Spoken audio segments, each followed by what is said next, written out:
I listened. I always listened. But halfway through his story, I realized something that made my chest tighten.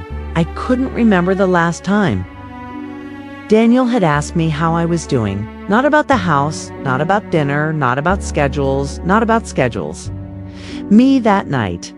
I lay awake beside him while he slept.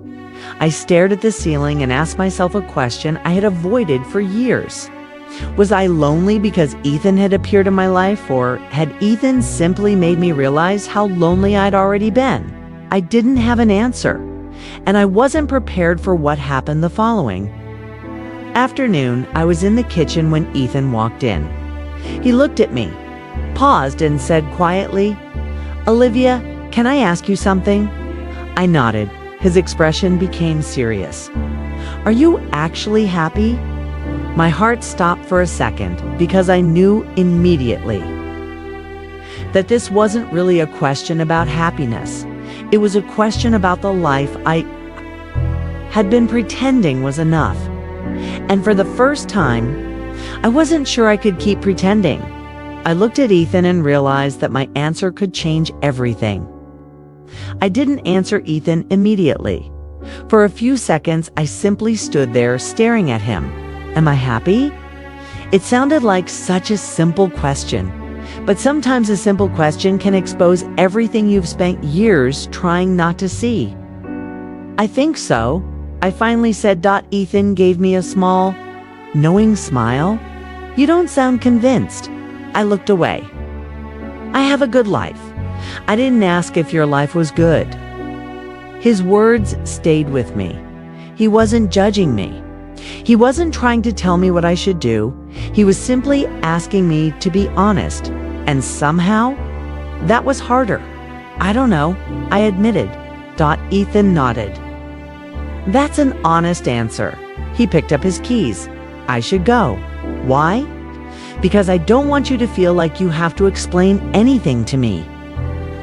Then he walked toward the door. I watched him leave, and once again, I was left alone with a question I could no longer ignore. That evening, Daniel and I had dinner together. I decided to try something different. "Daniel, can I ask you something?" He looked up from his phone. "Sure. Are you happy with us?" He stared at me for a moment. Then he smiled faintly. "Course. Really?" "Olivia, we've been married for years." We're fine. Those two words hit me harder than I expected because I suddenly realized how often we'd used them whenever something felt wrong, whenever we didn't want to argue, whenever we were too tired to have a real conversation. "We're fine." I looked across the table at my husband. "When was the last time we did something just because we wanted to?" Daniel frowned. "What do you mean?" "Not work, not errands, not family obligations. Just us." He thought for a moment. "I don't know. Neither did I." The conversation ended shortly. Afterward, not with an argument, not with anger, just silence.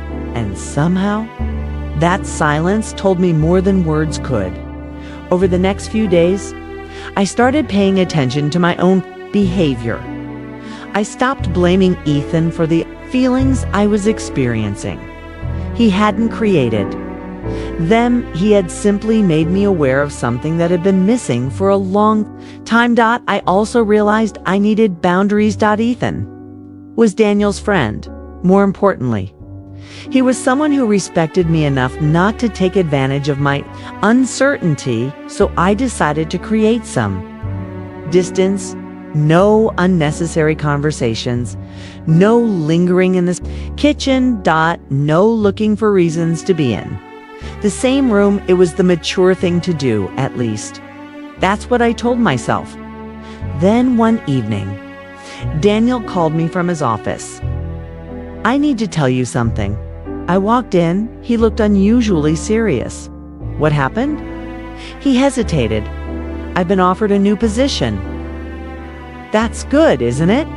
It would mean traveling even more." My smile disappeared. "How much more?" "Probably several weeks at a time." Sat down,